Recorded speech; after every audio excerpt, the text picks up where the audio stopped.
All right, I have the time as 12 o'clock noon, so we will go ahead and get started with today's webinar. I would like to welcome you so much for joining us, and thank you so much for joining us today. I am so excited to be with you to share some resources proven to increase yours and others' early childhood providers' confidence and competence in working with young children who have disabilities and their families.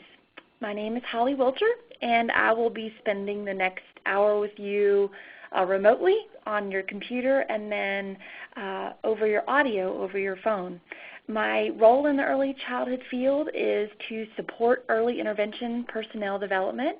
I do that through a couple of ways. I've been the early childhood SpecialQuest approach to early childhood inclusion liaison here for Colorado in the last 3 years, and have been doing other early intervention personnel development through online training and database development. And I do that through the capacity of the Colorado Office of Professional Development. So just to do a little bit of housekeeping while you're on here, I know that I reminded you before, you will all be on mute for the duration of the call just to make sure that the quality of everyone's experience is a good one and that we don't get distracted by the feedback on phones. So your phones will be on mute. However, there will be an opportunity for us to interact via the phone a little bit towards the end of the call today in the webinar. So I will prompt you during that time for questions on the phone at the end of the call. But just as a reminder, you are on mute right now. So if you talk, I can't hear you. But we will talk about a way to interact using a chat feature in just a few slides.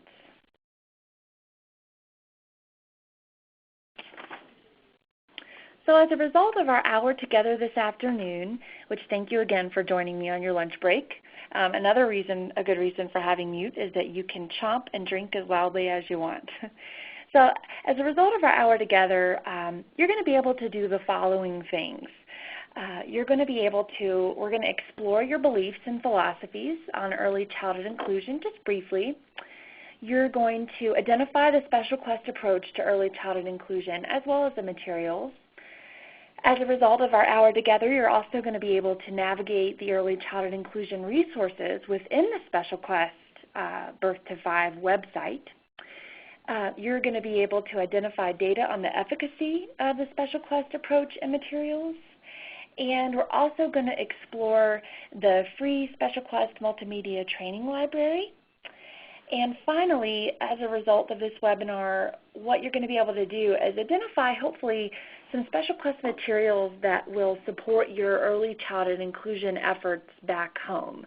Whether your back home is teaching for a community college and infusing these materials in your college classes, or whether that is being the program director of an early childhood classroom or program and you want to infuse inclusion into your program, it doesn't matter. We want you to be able to identify some ways that these resources can be used back home. So this webinar is designed to be interactive, and I want to hear from you as much as possible. Maybe I should say hear from you right now. So I will prompt you when I want you to provide feedback to participate, and I'll give you really clear instructions. For instance, my next set of instructions is going to prompt you to interact with the ReadyTalk Conference webinar controls. So before we launch into the SpecialQuest Early Childhood Inclusion materials, let's first get a read on what inclusion means to you. At the bottom left-hand side of your screen, you will see a small box where you can enter text by typing. And you can enter the text, and then right now I want you to enter the text in the small box, and you can click on Broadcast to All. I think that might be the default.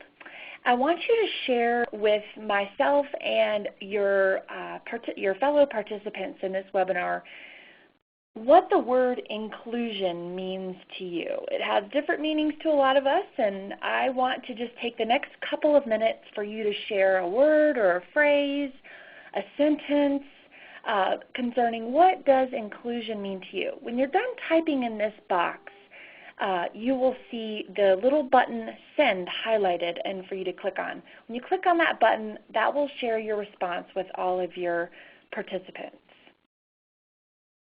Actually, it will only go to me. So Josh just informed me. So I will read your responses out loud. Okay. So just go ahead and type some in the bottom left-hand corner of your box. I see from Sheila that no one is left out of anything. Thanks, Sheila. For Maureen, inclusion means including all life's experiences. Thank you. Julianne is sharing that all children are included in school and community activities. Thanks for sharing that, Julianne. So no one is left out of anything. Inclusion means included in all of life's experience. So that means not left out of anything. Okay, Lori is sharing that inclusion means to her that all children and families feel welcome and able to participate fully in communities. Fantastic.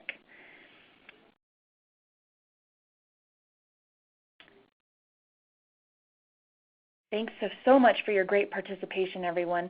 Michelle is sharing that inclusion means, as it relates to early childhood programs, that all children and families, regardless of abilities and needs, are a meaningful part of everyday activity and relationship. Fantastic. What a variety of responses. Still a couple minutes if you want to share. Thanks so much for everyone's just really excellent participation. And right now, the only way you can participate is via this text sharing in the chat box. So don't be afraid to. If you want to type something in and send it, and I'll just read it out loud to your fellow participants. So no one is left out of anything. Inclusion means including in all life's experiences. All children are included in school and community activities. Inclusion means that all children and families feel welcome and able to participate fully. And our last comment was inclusion means, as it relates to early childhood programs, that all children and families, regardless of abilities and needs, are part of every activity and relationship. All right, I'm going to move us on to the next slide. It looks like we've exhausted our participation in this one part. All right, so I think that this slide shows some beliefs about inclusion shared by parents, teachers, and other early childhood special educators. And you should see a lot of your phrases reflected in these quotes. The first one is, my son. Oh, we also have one from Mary Jean Benner. I'll share that. Children's services provided in classrooms during their everyday routines. Thank you so much, Mary Jean. I'm going to share with you just a couple of these quotes I know you can read, but if you might be participating on the phone, I'll read them out loud to you. So one parent of a child with disability said that my son will be living and working with a diverse population of people. I want him to be accepted both out of school and in school. For me, that's why inclusion is key. So to me, there's no such thing as inclusion. There's simply real life. And from a second grade teacher, inclusion involves all kinds of practices that are ultimately practices of good teaching. What good teachers do is think thoughtfully about children and develop ways to reach all of them. And then finally, this last perception of inclusion is from a professor of special education, and she says, or he says, inclusion is based on the belief that all people work and live in inclusive communities with people of all different races, religions, aspirations, abilities, and children should learn and grow in similar environments. So I see a lot of the phrases and thoughts and philosophies of what you shared of what inclusion means to you. You're not alone, it looks like, from a very diverse, from parents to teachers to special educators. Seems like we're all in a little bit of agreement here.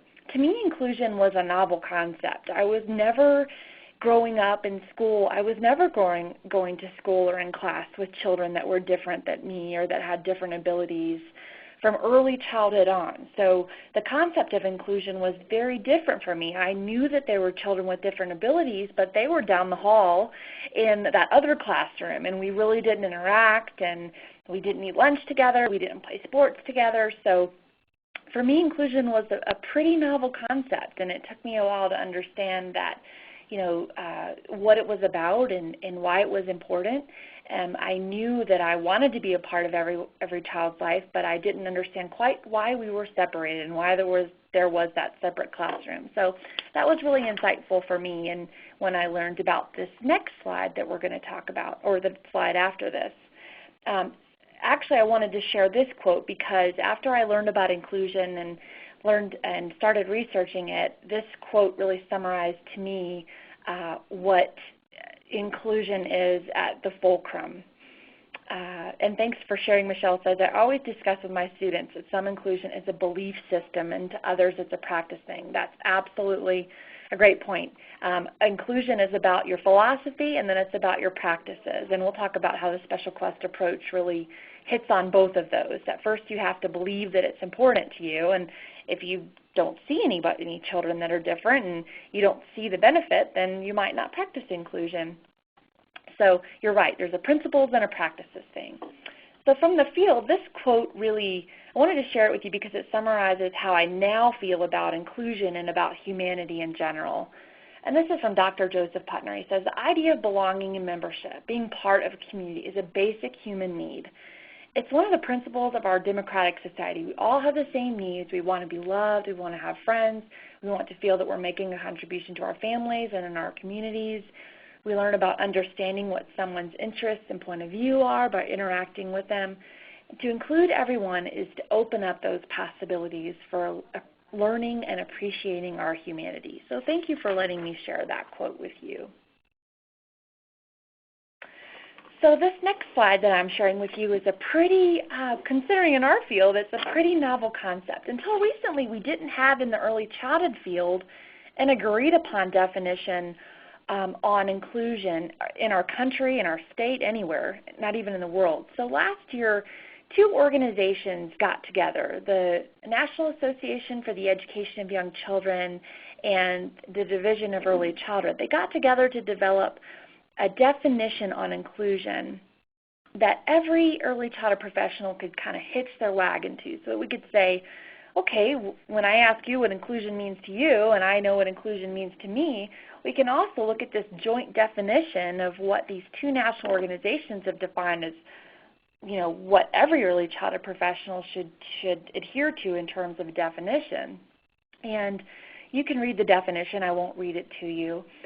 And you can also investigate the position statement that the definition is embedded in as well. Just some key components. Early childhood inclusion embodies values, policies, and practices that support the right of every young child and his or her family to participate in all activities as full members, communities of society. You'll see a lot of your philosophies and thoughts also reflected in this definition. Desired results are inclusive experiences for children with and without disabilities and their families. I saw a lot of you mention and families as well. And the defining features of inclusion can be used to identify high-quality early childhood programs and our services are access, participation, and supports. So let's just talk a little bit more about what access, participation, and supports means. This next slide describes the defining features of inclusion as defined by the joint position statement on inclusion from the National Association for the Education of Children and of Young Children and the Division of Early Childhood. And they've qualitatively described each of these three defining features of inclusion. Access means providing a wide range of activities and environments for every child by making sure that accommodations are made, physical barriers are removed, and are offering multiple ways to promote learning and development. So that's how they qualitatively describe access. They qualitatively describe participation as a means of using a range of instructional approaches to promote engagement in play, learning activities, and a sense of belonging for every child. So to me, this means individualizing for optimal, meaningful participation for each child. And then the supports, when they talk about this as a defining feature of inclusion, this refers to the broader aspects of systems approach and what that needs to happen for capacity and sustainability of inclusion, such as the professional development that teachers receive, professional development like the SpecialQuest approach or the Head Start Center on Inclusions materials, or any kind of professional development that you provide your teachers to be able to feel really competent and confident in their abilities to serve children with disabilities and developmental delays, or to serve all children. Incentives for inclusion, this is another kind of support. And opportunities for communication and collaboration amongst families and professionals to assure high-quality inclusion, because we know that it's not just an insular process of inclusion, that it takes a whole team to really make sure that high-quality inclusion is our goal and is also our outcome. So 3 defining features of inclusion. And this slide here is a wordle on the statement, the joint position statement from the National Association for the Education of Young Children and the Division of Early Childhood. And Wordle, I don't know if you've heard this program, but it takes all of the words in a document and puts them in order of size in relation to the number of times the word appears in the document. So I just want you to take a look at this Wordle and see the emphasis on words that the joint position statement on early childhood inclusion that was developed by these 2 organizations, they're predominant words. You see families, you see inclusion, of course, you see quality, you see childhood practices. So this Wordle you can use. It's a free program in any presentation you want to do, but it's a great visual to show you visually what's the predominant message in this inclusion position statement and definition on inclusion. All right. So before we dive into talking about the SpecialQuest approach, let's assess your familiarity with the SpecialQuest approach. I want you to go ahead, and this is a time where I want to prompt you to participate again and ask you this question. It's supposed to be, how would you describe your familiarity, not your familia? Oh, whoops, this is the wrong one. This is after. Let's pretend that this is the first poll.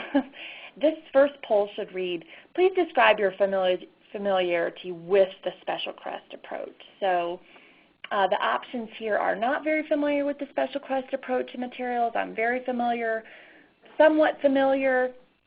I could do an elevator speech on the SpecialQuest approach, or I'm excited to learn more about the SpecialQuest approach. So I just want to kind of assess right now where you are so that I can modify and meet your needs during this webinar. So if you would go ahead and fill those polls out, that would be great. And I'll give you just a few minutes to do that. All right.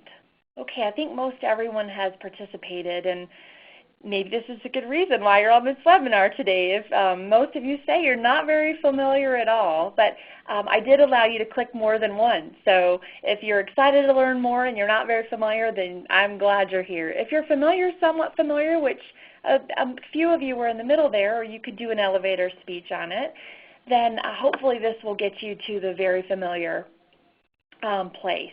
But you're not very familiar here. I'm really excited that you're here too, and hope that you can walk away doing a little bit of an elevator speech on what the SpecialQuest approach to early childhood inclusion is. Thank you so much for your participation in that poll. And thank you for letting me modify it to meet your needs, even though I put this poll in the wrong place. All right, so moving on to the next slide. This slide describes the SpecialQuest vision from the SpecialQuest website. And SpecialQuest, just to give you a little history, Conrad Hilton, Paris Hilton's grandfather, back in the 1940s and 50s, decided that he wanted to help the most vulnerable populations in the country. And so he identified adults and children with disabilities as that population he really wanted to help serve. And so what he did was he partnered with the Head Start Foundation in the 40s and 50s and said, I really want to be able to have a place where all adults and children are included meaningfully. So he gave the Head Start money to develop professional development that would support teachers in meeting the needs and meaningfully including young children in all early care and learning environments. So the SpecialQuest approach and materials were a direct reflection of Conrad Hilton's amazing philanthropic philosophy around early childhood inclusion and really meeting the needs of all individuals in our society. And as a result, you have the Conrad Hilton Head Start Training Foundation, where the SpecialQuest approach and materials sit. So that's to give you a little history of how the SpecialQuest materials and approach came about. But the SpecialQuest vision, and that he said, wanted states and local communities to collaborate to provide quality inclusive services to children and their families that have disabilities. And this work primarily is supported by embedding the approach, materials, and resources into the professional development and service systems that all children and families find themselves in.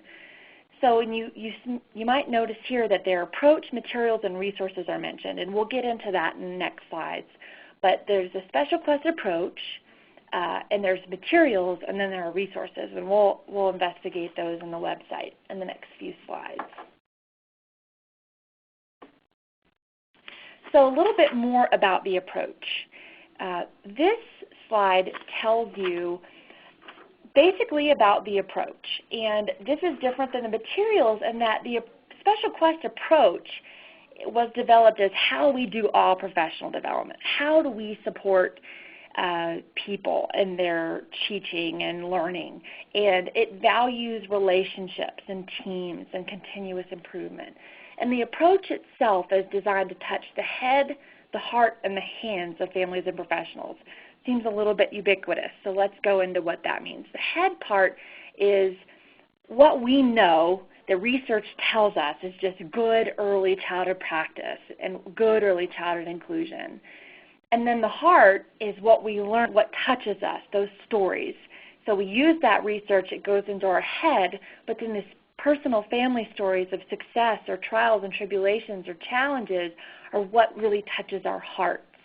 And then with what we receive in our heads through that empirical, scientific, evidence-based practice and what we feel in our hearts, we then apply in our practices. So that's how these materials were developed, to touch all three aspects, because we know sometimes if it makes sense to us, we don't always do it, but if it affects our hearts and we feel like we can then go and apply, we're more than likely to do it, right?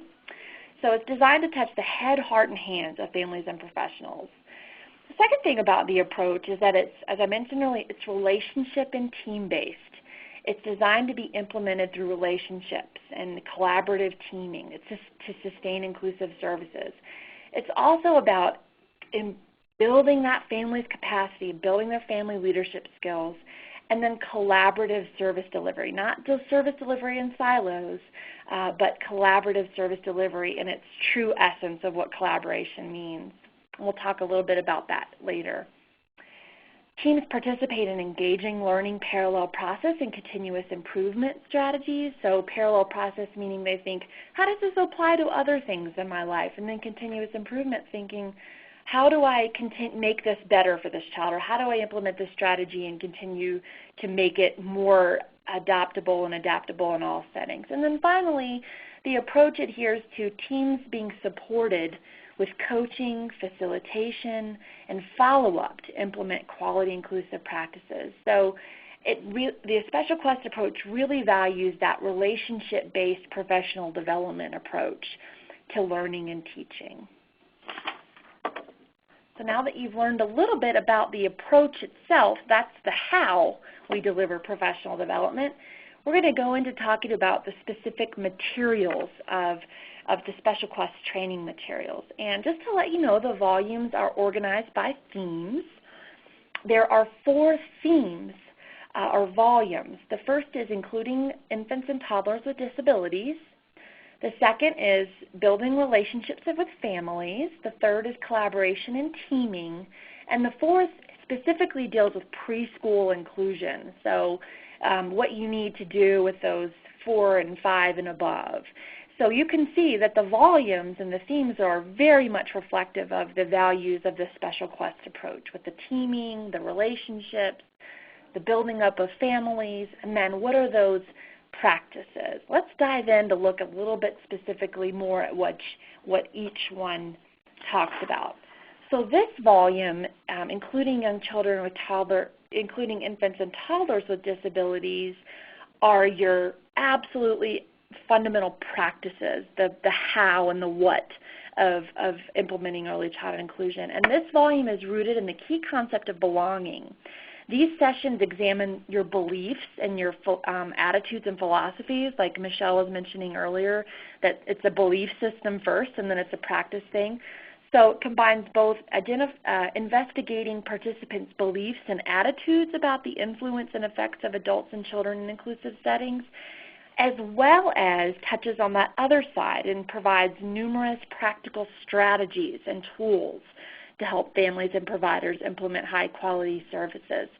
So the difference immediately you can recognize in this approach is that's different from other professional development is that it really looks at your belief system and your philosophies as well as what are the things I need to do, what are the strategies, A, B, C, D, let me lay them out. So automatically a difference between the SpecialQuest approach and other approaches in general, or other professional development approaches. So the next volume I want to talk about, or that you're going to learn about, is the one on building relationships with families. And this volume is excellent, and just in building your relationships with families in general, not even around early childhood inclusion. And it adheres to the principle that families are the enduring presence in the lives of young children and disabilities. They are the frontline caregivers, right? This volume contains activities to support early care and education staff and families in developing positive relationships that support collaboration and family leadership. So excellent, excellent tools, resources, and sessions in here that you can use in your professional development delivery about building relationships with families. This next volume talks all about the next piece of the puzzle, which is the collaboration and teaming. So you've got your practices, you've identified your philosophies, you've built the partnerships with families. Now how do you team and bring this all together so that good things happen for children and families? And this volume has sessions that are centered around the fact that inclusion depends on a team of family members and service providers who assume collective responsibility for coordinating services to young children with disabilities and their families. This session makes teaming a vital part of the process. These sessions in this volume provide a really excellent comprehensive set of strategies and activities that are based on corporate research, nonprofit research, comprehensive set of strategies and activities that support high-quality collaboration and teaming in any environment, not just in early childhood inclusion, not just in early childhood, not in specific to any one environment, but just across the board collaboration and teaming. And our fourth and final and our newest volume in addition to the SpecialQuest library, if you will, is the preschool inclusion series. And going back to Conrad Hilton, when he developed this, he focused the money on infants and developing training for infants and toddlers. And so although all of the materials are applicable to all children of all ages, we had some specific needs assessments done in the country that said we would really love some videos and training sessions that explore specific preschool inclusion series. So as SpecialQuest does, they responded to the need. So these videos and training sessions explore several aspects of including preschool children who have disabilities and programs and settings with their typically developing peers, such as the benefits and rationale for inclusion, includes classroom staff, administrators, specialists, and families, stories about successful inclusion of a child, so you can really investigate what worked, what didn't work, what it took for families and service providers to ensure appropriate support, so there's sessions on that. And finally, there's sessions on practical and, again, those concrete strategies to making individual education program process, the IEP rather, process collaborative and ensuring inclusion with perspectives of family, service providers, and administrators. So you can see all of the themes really parallel in all of the volumes. So moving on to the next slide. How to use the materials. We're going to get into this a little bit more in depth and hands-on, but I want to give you a little bit of an overview first. So the SpecialQuest Multimedia Training Library is in English and Spanish. It's available online for free. You can absolutely download everything for free in English or in Spanish, as well as ordering the materials online. But that's where you're going to find all of these volumes that we just talked about in the sessions. And the materials also share lessons learned and innovations related to family leadership, transition, the use of the approach and materials by faculty as well as service providers. And the website is amazing. It's an interactive website that I mentioned not just talks about the approach and materials, it also has other resources like networking opportunities, discussion forums around particular barriers or obstacles that you might have faced in early childhood in ensuring inclusion practices, stories from families, and finally a resource bank for searching and sharing of just practical tools that other early childhood practitioners such as yourself have used in their classrooms or higher ed settings to focus on that are focused on inclusion that have been successful. So as you can see, there are a variety of resources on early childhood inclusion besides the multimedia training library, which is comprised of the 4 volumes that we just talked about. So moving on to the next slide. This slide shows a screenshot of the SpecialQuest Birth Through 5 website, which we will investigate in depth a little bit longer in a little moment. And you will become very familiar with this website as you use the professional development resources that it offers.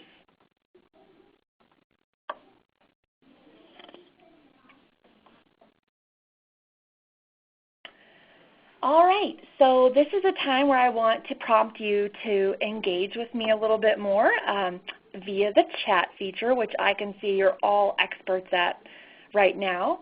And I want to thank you in advance for your participation for this question. I want to ask you, what are some barriers or challenges that you've encountered when trying to include young children with disabilities or developmental delays in learning environments? So at this time, I'd like you to use the chat feature to share some of those obstacles or you've faced when trying to create or promote inclusive classrooms. I will just take a few minutes to allow you to share, maybe 2 to 3 minutes, and I'll do what I did in the second slide and share back some of your comments so that others can see them as well or hear about them as well.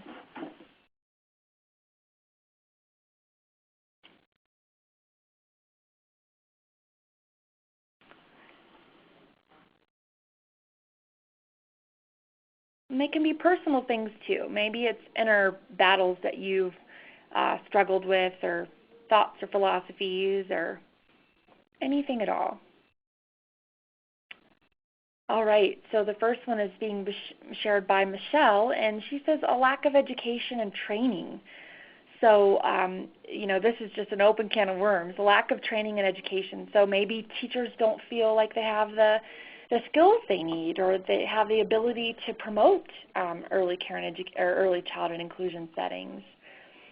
Julian says attitudes of general education staff. They often feel it's the specialist's responsibility to take care of the special needs child, of a child who has special needs. That is so right, Julian. I just taught an ECE 103 class, and most of my students say, no, that's the special educator comes in to do that. And the SpecialQuest approach, one of the reasons I love it is that it promotes inclusion and lets everybody know that you do not have to have a license or certificate or be a special educator to do early childhood inclusion, because it's just good early childhood practice. You can do lots of things to include a child that don't entail having a specialized certificate or being an early intervention provider, okay? So thank you for sharing that, both Michelle and Julian. So attitudes in general, feeling like it's not their responsibility. Maureen says, and I hope I'm saying your name right, Maureen, staff not understanding or having empathy for a child who's struggling with the challenges of being in a classroom setting. So that's really hard, and to have that empathy, you have to really get at that philosophy, right, Maureen? Or maybe some other reasons why that empathy is not there. Do they not feel competent? Are they exhausted and tired and overwhelmed, or don't feel efficacious in their endeavors? So Michelle's sharing again intolerance towards inclusion. So wow, that's definitely a philosophical viewpoint for sure. And then pull-out services. So again, that medical model of we fix the child outside of the setting and then we put them back in the setting and expect the child to have great outcomes. So getting pulled out for occupational therapy or physical therapy and speech therapy instead of teachers knowing that they can partner with that physical therapist or that speech therapist to do things in the classroom to both support the goals of that child but also to meaningfully include them. So we have in our society just adhered to that medical model of pulling out a child and putting them in this fabricated environment in this office and doing this speech and then putting them back in. And the outcomes, what we know is that the medical model is not as effective as that transdisciplinary model, which says, guess what? The team and the teachers and all the people that could support that child should be a part of that intervention if the child needs it. And of course, within the professional purview. Sheila's also sharing that the classroom and playground set up access and accessibility, just adaptations and modifications, right, Sheila? So that they can't do it or they're not equipped. Michelle's also sharing a lack of ongoing support for the direct service providers. Some way for them to know that what they're doing, what they should be doing, or what they need to try to do something new. That absolutely makes sense. So that ongoing kind of reflective practice of, okay, here's what you've been trying. How does that work for the child? How do you feel about that? And what could we do better? Is there something we could do better? That absolutely makes sense. So, oh my goodness, y'all are incredible participants. So you have just shared so many incredible things. I've heard themes about not feeling good, not feeling really confident about my abilities, not believing it's my role. That goes into the philosophies, not maybe the intolerance that, oh, that's someone else's job, that, oh, I don't have the access for those children. Sorry, we can't meet your needs. So many parents hear that over and over, that we just can't meet your needs. Can you imagine? And that lack of ongoing support, some way for them to kind of reflect on their continuous improvement, to know what they're doing or what they need to be trying or doing something new. So that's also keeping up on current best practices, right? Any others? You guys have shared so amazingly. Thank you so much. So without any further ado, we're just going to dive right in. I know I've teased you up until this point, but we're going to take a look right now at some of the challenges that you just identified in your chat feature and how the sessions in each volume provide professional development and resources that can help you support overcoming some of those obstacles and challenges that you just identified. And I'm really excited because I think you're going to see a couple of them are going to hit the nail right on the head. Now, what you're going to see happen, just to warn you, is your screen is going to change from these PowerPoint slides to the SpecialQuest website, okay? So right now, I'm not going to see your chat feature identifiable right now, and you should be able to see the screen and see the SpecialQuest screenshot that you saw later, but we're going to navigate through the website, okay?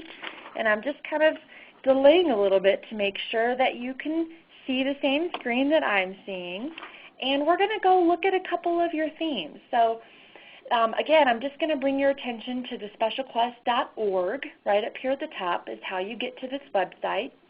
And this is a lot going on the front, but basically we're going to enter the site. So when you come back, you're just going to click on Enter the Site. On this left-hand side, you see about the SpecialQuest Birth Through 5 approach and a little bit about the Head Start Hilton Foundation. But what you're going to mainly interact with when you come back and you share this professional development or participate on your own are these pieces on your right-hand side. So you can go back and refresh your skills on what is a SpecialQuest approach, evaluation.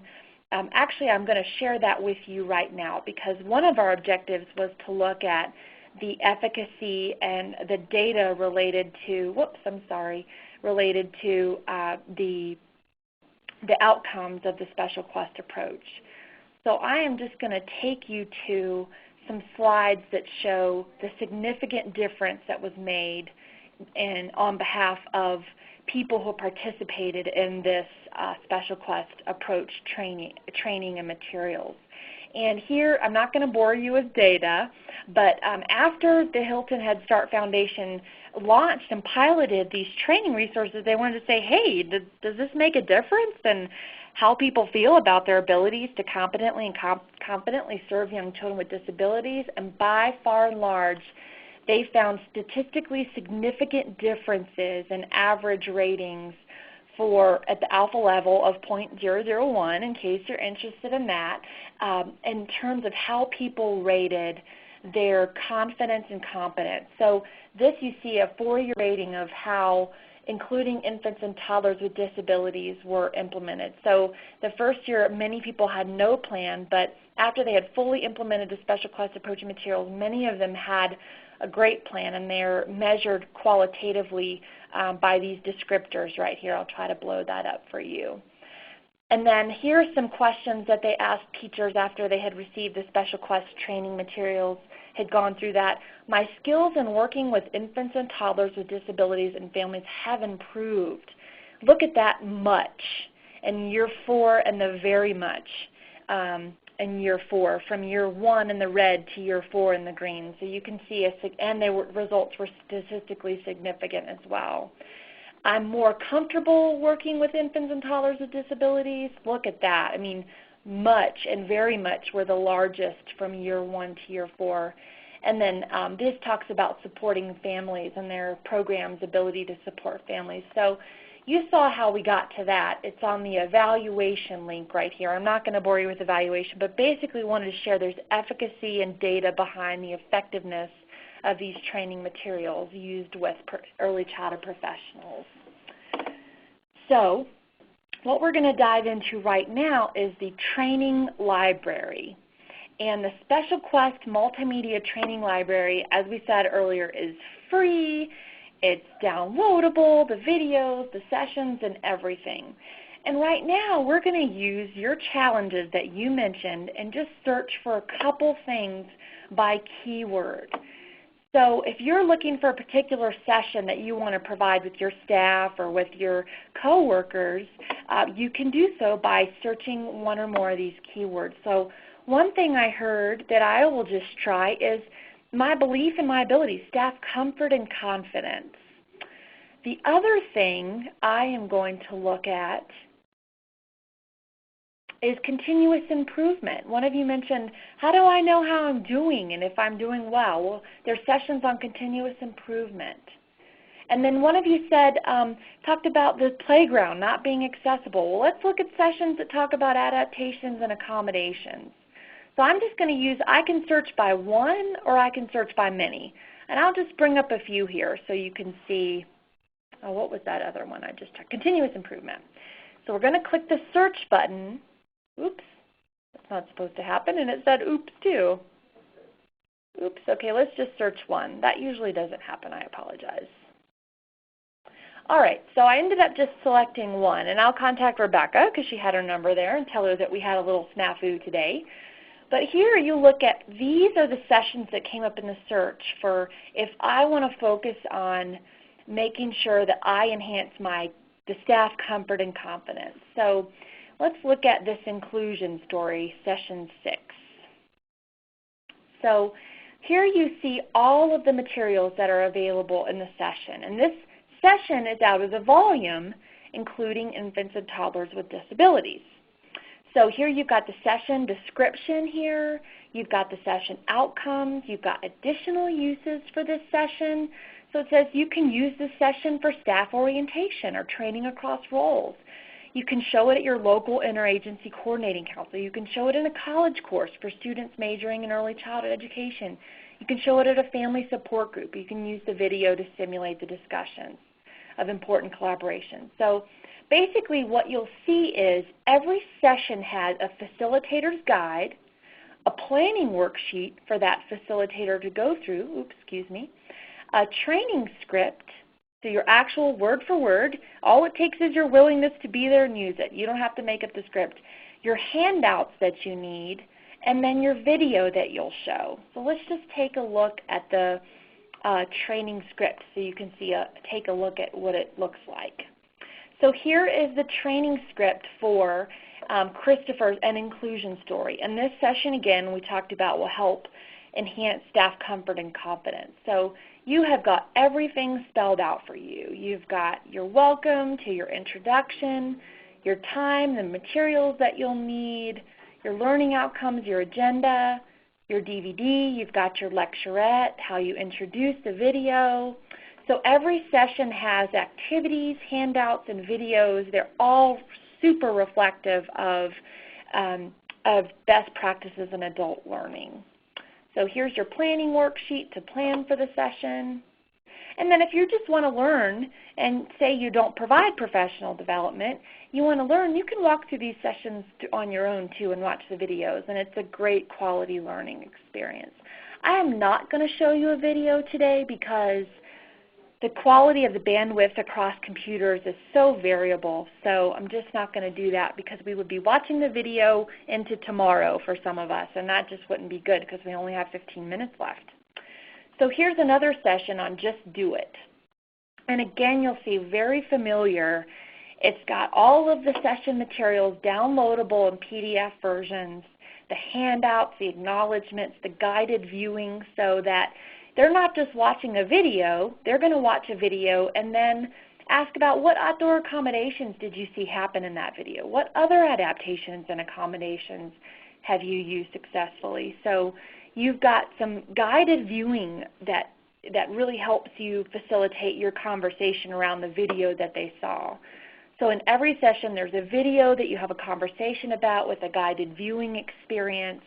There's a lecturette, there are a small group and large group activities, and then you can see that here are the volume descriptions. So you can search this multimedia training library by volumes. You can search by sessions like we just did, by topic area. You can search by the videos. So if you have a specific video that you just want to show, you can search by videos and then download that video, and there's a little video description. It tells you how long the video lasts and what the video is about, the description, the play time, the learning outcomes of the video. So very, very much reflective of adult learning practices. So here's where you can just search for volume if you want to look at all of the sessions that are in a volume. You've got, if you want to do this sequentially, you can do it too. So you might start with the first volume, and there are 9 to 10 sessions in every volume. So you can see there's session 1 for each of the volumes, session 2, I hope I'm not making you dizzy through my scrolling. There's session 2 for every volume, collaborative services, and you can see all of the details are very similar across the volumes. So just to recap, there are 4 volumes and 9 to 10 sessions that speak to the theme of that volume in the Multimedia Training Library. So I'm just going to click back to the main site here, and then you're going to see your screen change because we've kind of maxed out our time that we are going to be able to have in sharing with the website. So let me see here. So Michelle said she also hears that child care workers share that many times parents are in denial or decline services. So that one collaboration and teaming and partnering with families, you might want to do some professional development, Michelle, around the benefits and just changing those philosophies if you can, or really respecting where the parents come from and then teaching them the benefit of inclusion maybe as well in early intervention. That's really scary that somebody would decline that. So just to recap how we got there, we went to the SpecialQuest.org website. We clicked on Enter the Site. We clicked on the Multimedia Training Library icon, and then we could search for video by title, session, keyword, content by volume, or supplements. or search for session rather, and then you can preview and download other resources. We didn't get into a lot of the other resources, but that's your follow-up homework. And then you could just learn more about the SpecialQuest approach and materials in general. And again, everything is in Spanish and English, free and downloadable in every session and volume. All right, so let's pretend like this is the question I ask you after you've been through this webinar. Now how familiar are you with the SpecialQuest approach and materials? And if you could just, the answers aren't correct, but you could pick the one that's closest to you. I'm going to say I'm very familiar now, so I'll just continue to wait while you fill that out. You're somewhat familiar is good, and even if you've heard of them, that's okay. You can say that you've heard of them because you really have, and if you're not very familiar, that's okay so far. This was just a little tease in 1 hour, so I'm so glad none of you said that you've never heard of the materials, or maybe unless you had me on mute this whole time. So at this time, let's see, we can entertain a few questions. If you have any questions, the conference has been unmuted. Unmute you right now, so feel free to come online and say something in the chat feature, or go ahead and ask a question on the phone because you're unmuted now. Any questions at all? Maybe I'm curious to know how some ways you're thinking about how you might use these resources back home, if you want to share that.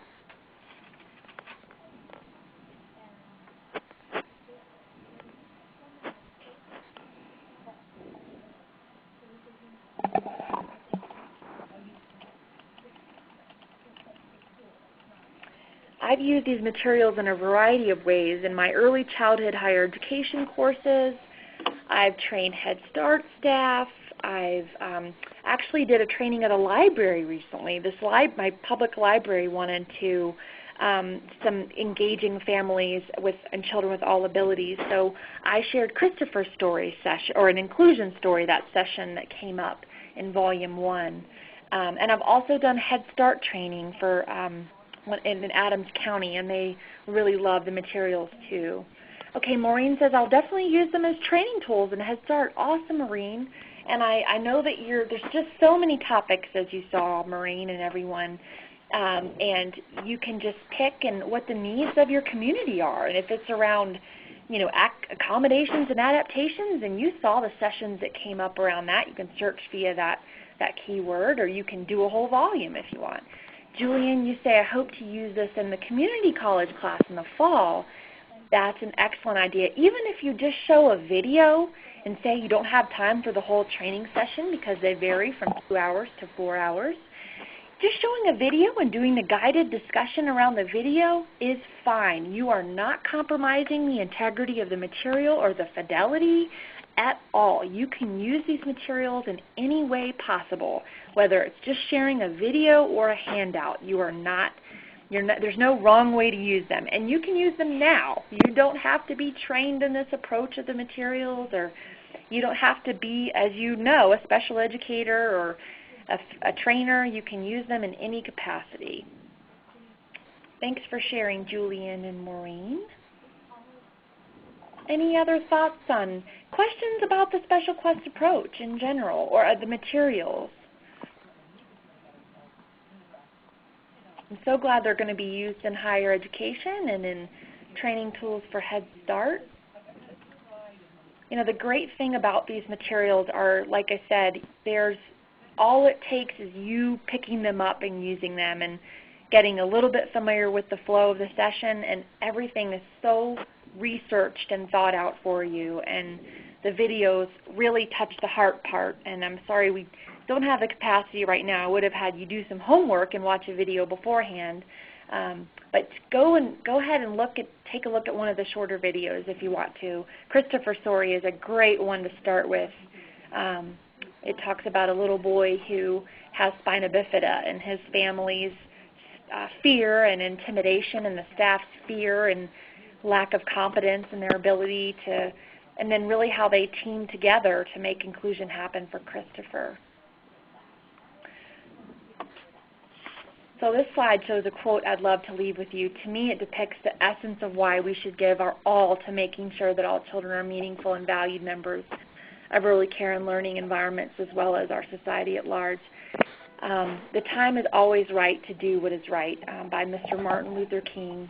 And I think that the SpecialQuest materials really give you the time to do what's right now. And they give you not only the time, but the resources. So that is that. And I just want to thank you. I'm as excited as these children that you see on your screen that you've joined us today. And just want to really thank you for all you do to promote early childhood inclusion of all children, regardless of ability, and meaningfully in our society. And you inspire me, so thank you so much. And have a good day. Thank you. Thank you. Thank you all.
Thank you. Please stand by.